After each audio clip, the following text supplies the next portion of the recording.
All right, for Lightboard Learning today, I want to speak to you about 5 ways in which you can become a successful fitness coach. And there isn't only 5, but I'm going to take you through 5 that'll certainly give you some insight into how you can work your way towards that definition. And that's how we'll start. In order to begin on the journey for describing a fitness coach career and what would be successful, we want to define success. And success would be defined as you working every individual towards learning things every day in their fitness experience that they can become self-sufficient and take care of themselves and gain what we would call physical sovereignty and autonomy.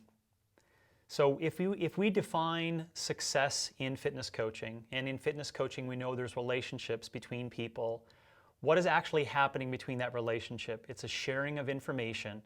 You're giving this individual tools for themselves so that they can learn to take care of themselves.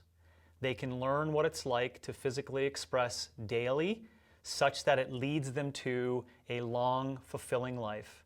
And giving them all those tools so that they can do that by themselves. It doesn't mean they're going to be in a corner alone doing it, but it does mean that they get these embedded ideas from you that's going to give them this sovereignty, okay? So we're going to define success from the get-go as being that, which allows us then to work towards what a successful fitness coach would be. First, you got to define success. Secondly, you have to have what I call an obsessive discipline around falling in love with movement experience, okay?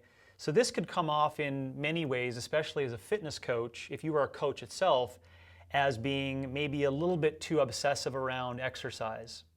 If you're from the market's perspective, it can be seen very easily as an addiction around physical expression and experience. But the issue is that we need to build experience through our movement practice. And through our movement practice as coaches, it allows us to learn every single day.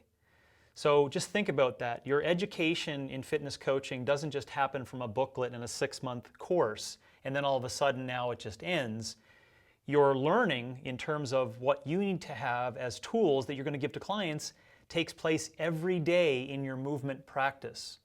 The reason why this is important is because you can also get very isolated and only focus on running, let's say, and that's all you do, which is going to give you a very lower order prescription for most people because you haven't lived the experience of physical expression and participation. So number 2 on that, second way to become a successful fitness coach, continue to be disciplined and obsessive around learning about your own movement experience. Number 3, we have to understand reality, what the current time is, where we sit in society, what the value of a coach is, etc., and know these realistic, let's call them expectations around what a career means for fitness coaching. If we were to actually apply a mathematical model of a 30-year career, just to use numbers, a 30-year career, with the context of teaching every person of an individual design program to become autonomous after 3 years, you would only work with 300 to 400 people in names. Now the reason why I only give that example is that we have to have this realistic perspective in terms of the confines of what we describe as successful fitness coaching. So sitting on a couch in the Grand Caymans and pumping out blog articles is not my defined or how we're defining successful fitness coaching. I'm defining it as you teaching people autonomy, and that has to happen through our practices of in-person individual design and teaching people behavior, exercise, and nutrition towards self-care and physical sovereignty for themselves. So in that mathematical model, the reality around that is you're really going to affect, and I should say only 300 to 400 people in a 30-year career. Now you shorten that or lengthen it out, and you can see how that could change in different ways. So the opposite of that, if you're only choosing to work with 5 people, then I would assume they're paying you $10,000 a month on a retainer. And now you're probably looking at a dependent relationship. If you have a group system or a big gym environment, which you have 500 people coming through as members every month, and it's over a 20-year career, you may have had 12,000 members over that period of time, but who did you truly affect in terms of allowing those people to be autonomous and be able to take care of themselves? So in that definition, have some reality around what your career is going to look like, and then you'll start to see that 30 to 40 clients on your Rolodex as your clientele book, right, for a period of time is reality in which what a successful program would be for a coach and client relationship such that it gives that person sovereignty over time. Choose humans as a concept over athletes as the fourth way to become a successful fitness coach.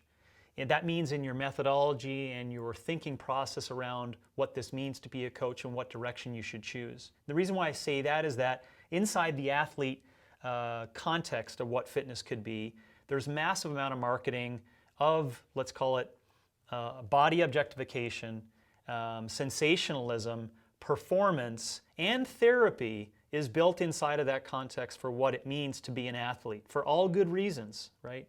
But for humans, I want you to understand, in order to be successful, it's not that complex. This makes it out to be extremely complex in something that we can never really see we can get our hands on and never really land on a really good principle-based design for each person.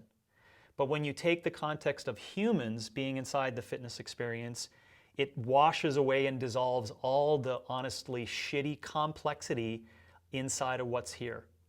So think of fitness for a lifestyle for people as humans being the priority. And then that'll center you on things that are simple, like basic patterns of movement in which what they can perform. In like choosing aerobic activity as a beacon of support as to what they should work towards for a lifetime. And I'm just giving you some ideas on those simple things that people can learn over time and learn how to take care of themselves with those tools as well. So in order to be successful, think about having that idea of you're working with humans and you're not working with athletes, and that'll decrease the complexity as well as those other things that coaches, in a lot of cases get into, of fear of missing out, not being enough, not thinking they're worthy enough. It's that this model is making it seem like it's so complex that you don't have something to stand on. But if you think here, you'll see that it's very simple and it's something that you can explain and teach very well. And the fifth way to be on your way towards being a successful fitness coach is this concept of ethics. What I mean by that is I want you to be inspired by being okay with criticizing bad ideas. There's no regulation in terms of what it means to be a fitness coach today. There's no governing body globally, especially with the internet plus in-person being connected somewhat now today. No one there saying that this is what the rules of conduct are, this is how we should apply what a great relationship is, etc. It's honestly just pillaging inside of the system.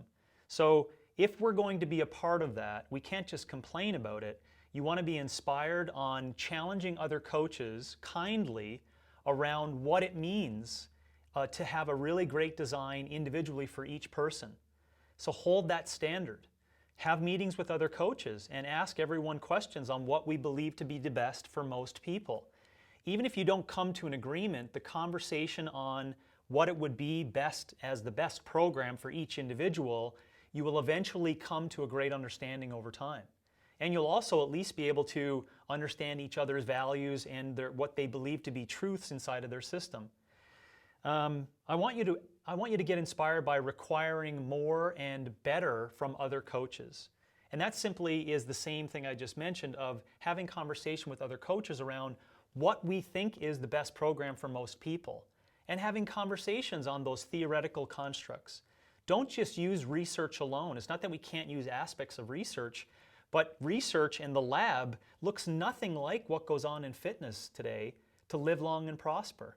So let's not turn our back on that fact also, which means that we need to have, I guess honestly, a revolution of sorts of people that are going to be critical thinkers and ask the hard questions now and not get bought into what is trendy and what is marketable and what seems to be fantastic in terms of the fitness experience and program design, and ask bigger questions like this. What is the best program for you forever? And I don't think we're spending enough time on asking that question. So that's a place where you can go, and inside of it, I want you to ask hard questions, which is the same thing as saying criticize bad ideas.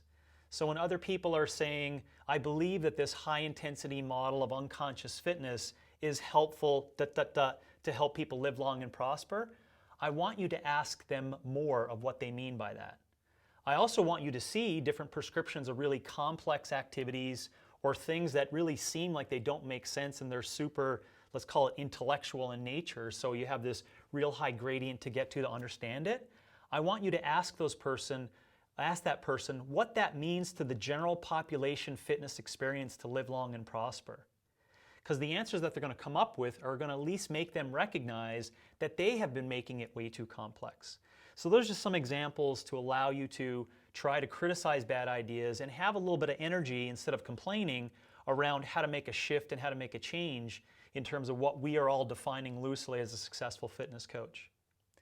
So those are the 5 ways that you can go about working your way towards becoming a successful fitness coach. Define success and what you mean by that. Be disciplined and obsessive around your own movement practice. Have a dose of reality in terms of what it really means for a professional career. Choose humans over athletes always. And have some ethics and moral standards inside of what it means to be a coach. And let's all create some kind of idea around moving this thing forward.